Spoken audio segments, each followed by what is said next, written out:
Alright, we open on a girl running like her life depends on outrunning whatever's behind her. And it might. She's running from something. A thief? Some unhinged maniac? Something worse. The insurance salesman. We don't know yet, man. The movie's not telling us. All we know is her whole flight or fight response picked flight and never looked back.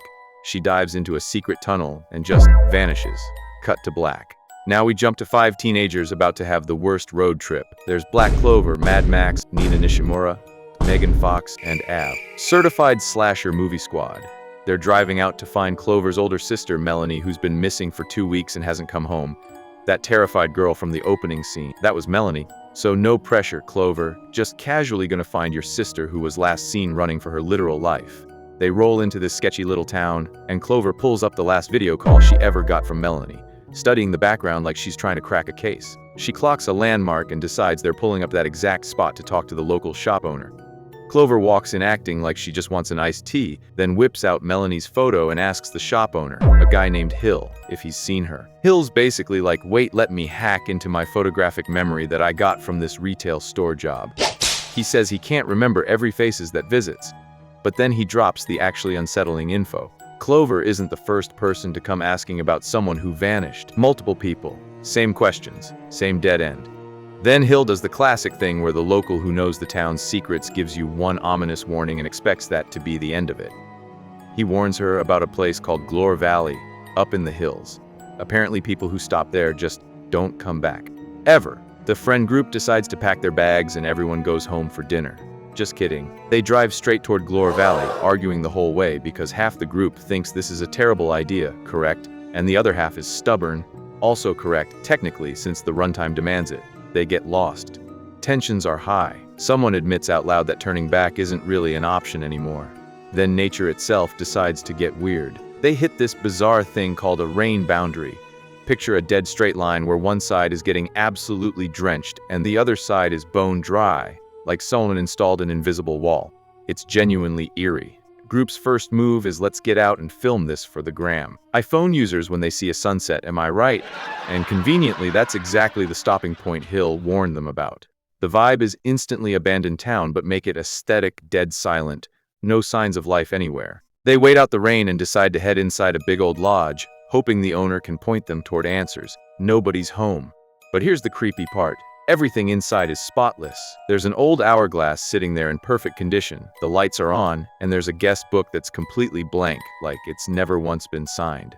Nina, never one to leave a blank page alone, decides to be the first entry. Meanwhile, Megan needs the bathroom, relatable, car rides do that to you, and discovers there's no running water. And Ab, resident content creator, always got his camera out for that cinematic aesthetic, wanders off taking pictures of the antiques, blissfully unaware he's about to come a cautionary tale in his own vlog. Eb finds a room with a wall covered in old photos and newspaper clippings, and when he actually looks closely, every single photo is of someone who's gone missing over the years. Nobody knows why a public lodge has a literal missing person's shrine chilling in a random room, but the real gut punch, one of those photos is Melanie, front and center, in a house they just wandered into by accident. Outside, Clover hears a faint sound that's basically her sister's voice, and catches a shadow disappearing into the dark. Naturally, she chases it, as one should, and finds absolutely nothing when she gets there. Max drags her back inside before she can audition for the next jump scare. Nina goes back to check the guest book, and immediately loses it because the book that was empty 5 minutes ago now has Melanie's name written in it. Nobody else has been in this house. Nobody else could have written it. Eb comes back with his findings too, and the group notices something extra unsettling. None of the missing person photos have names, addresses, or contact info. So why are they even displayed?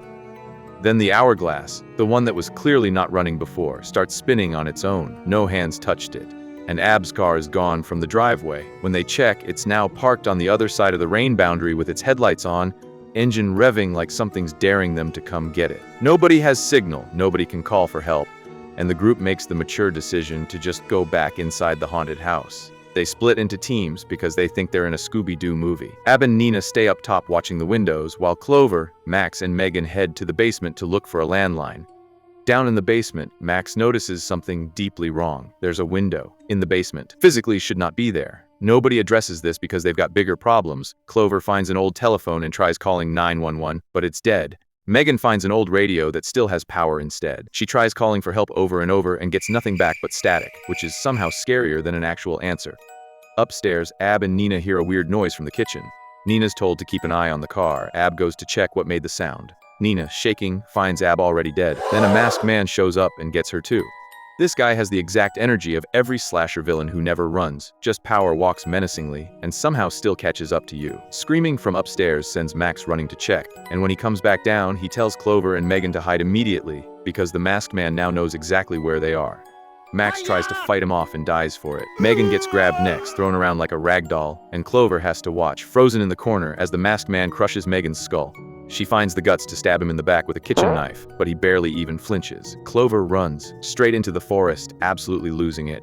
And then, plot twist number 2, the hourglass, which had stopped, starts spinning again from the very top. And just like that, everyone's alive again, like nothing happened. So this is basically Groundhog Day now. I also recap this, by the way. But here nobody's getting a redemption arc, they're just getting killed in new and creative ways. Anyway, Clover assumes it was all just a nightmare. A very reasonable assumption, honestly, until Nina checks the guest book again and finds her name written twice, even though she only signed it once. Everyone's spiraling trying to process this when Megan suddenly gets possessed mid-conversation and collapses. Then someone starts banging on the door from outside, trying to force their way in. Clover, ever the curious one, goes to check. Nobody's there. But when she turns around, there's an entire village that wasn't there 5 seconds ago, sitting right in front of the lodge like the map just finished loading. Clover wakes up alone in an empty house surrounded by unsettling scraps of rope, sitting across from an old woman who won't say a word no matter how much Clover begs for help. Clover decides she's out, tries the door, and it's completely jammed. When she turns around, the old woman collapses onto her and whispers the one rule that matters here. The only way out is to survive until morning. Helpful NPC right there. Back with the others, Ab and Nina spot a car and think they've caught a lucky break. They're about to escape when a second masked psycho shows up out of nowhere and finishes them off. Max goes searching for Clover and finds her body reduced to ash. Nothing important. He keeps looking anyway. Checks the top floor, finds nothing, and then the hourglass restarts. Again. Clover, Nina, Ab, Max, everyone's back alive. Nina checks the guest book. Another entry added that she has no memory of writing. Megan's visibly deteriorating, her body clearly malnourished. And to be frank, all of them are starting to look rough. Nobody's eaten or had water in what feels like forever, because they've genuinely been trapped in this nightmare for days. Ab, desperate, finds a working tap and just drinks straight from it without checking if it's safe. Everyone follows suit because thirst wins over judgment every time. Clover finally tells the group what the old woman told her, and they piece it together. They're stuck in a time loop, and the only way out is surviving until sunrise. Almost immediately after, Ab starts coughing violently and his body just explodes. Nina goes the same way seconds later. Megan realizes, too late, that the water was poisoned and confirms it the hard way. At this point, Clover and Max are basically numb. They've died and come back so many times that a new horrifying way to die barely registers anymore. Clover decides enough is enough. They need an actual escape plan, not just another loop to survive. Digging through old paperwork, Clover finds a stack of business cards for Dr. Hill, and it hits her. That's the gas station guy, the one who warned them not to come here in the first place. The normal guy, played by a familiar actor, has something to do with the plot. Meanwhile, Ab uncovers the town's actual history. 20 years ago, this was Pennsylvania's biggest gold mining hub, until a catastrophic landslide in 1996. Caused by drilling way too deep, killing over 10,000 people and swallowing the entire town underground. After the disaster, Dr. Hill, a supposedly brilliant psychologist, was brought in to treat the survivors' trauma. Instead, he developed a method that basically weaponized this haunted location against people's deepest emotional wounds. Max finds some old cassette tapes near the TV and plays them out of curiosity, and it's Dr. Hill's own recordings, confirming he ran cruel experiments on the disaster survivors, testing exactly how long a human body and mind could hold out. His whole theory combines severe trauma, fear, anxiety, hopelessness, and starvation, locks someone in a confined space, and eventually their body and mind start to physically transform. That's what happened to the survivor from the video. She slowly turned into a cannibal creature. Then the radio crackles on with Dr. Hill's voice himself, casually confirming they were all handpicked to be his next test subjects. Full anime villain monologue energy, the kind where the bad guy explains the entire evil plan out loud for absolutely no reason. Clover, at this point, doesn't care about any of that. She just wants Melanie. Hill tells her that if she comes to find him alone, he'll reunite her with her sister. Max and Megan immediately clock it as a trap, because it's always a trap, and decide to follow Clover into the forest anyway, while Ab and Nina are told to stay behind in the lodge, where the masked man finds them and kills them both. Let's split up gang-type ass shit. Megan and Max wander the forest calling Clover's name, and Megan ends up tripping on broken glass. A creature catches up and drags her off into the dark. Max, gutted, is forced to keep moving without her. Maybe he should yell some more. Deeper in, Max finally finds Clover trapped in some kind of pit trap, right as Melanie appears. Except she's fully transformed now. A full-blown creature. Max just stares, completely unable to process that this thing used to be a person. He grabs Clover and the two of them hide behind a fence, both silently agreeing that surviving this particular night is not happening. Clover suggests they just die again and try a fresh escape attempt the next loop. Back in the living room, Clover's basically hysterical, trying to count how many nights they've died and reset. They check the guest book. This whole nightmare has been looping for 13 days straight. Ab's body is the proof. Visible physical and mental deterioration that's carried over between loops, like the resets aren't fully resetting anymore. Everyone agrees. No more waiting around. They need weapons and they need to fight. The creatures are closing in, footsteps, breathing, all of it feels closer than ever. And then the masked man shows up again, blocking their path through the living room. Max tells Clover to go find Dr. Hill while the rest of them hold the masked man off. The classic "go on without me" line every side character has to deliver at least once before the credits roll. Clover runs into Melanie the creature one more time, and this version doesn't hesitate, she attacks immediately. Clover tries to reach her, reminding her they're sisters, but it's not working. In the struggle, Clover shoves her back, and Melanie falls onto a sharp rock and dies. Clover is shattered, completely broken, but there's no time to process it because a creature picks up her scent and she has to hide, and while she's hiding, she spots a pile of bodies stacked in the corner. She finally tracks down Dr. Hill's secret hideout, walls covered in CCTV monitors, every single one locked onto Clover's exact movements this entire time. And there he is, sipping coffee like he's on a lunch break, saying her name. That's when it clicks. This whole nightmare was never random. Clover was the actual target of the entire experiment from day one. Dr. Hill had studied Melanie's trauma in detail and used it to design the perfect trap to lure Clover here specifically. Her friends, collateral damage, and the reason Melanie and the other past survivors vanished forever. They couldn't fight through their own fear and got permanently trapped in Hill's illusion. They eventually starved to death inside it, which lines up exactly with that pile of bodies Clover just spotted. While Hill's still casually drinking his coffee, mid-monologue, Clover spots water dripping from the ceiling straight onto the table, the same poisoned water that killed half her friends.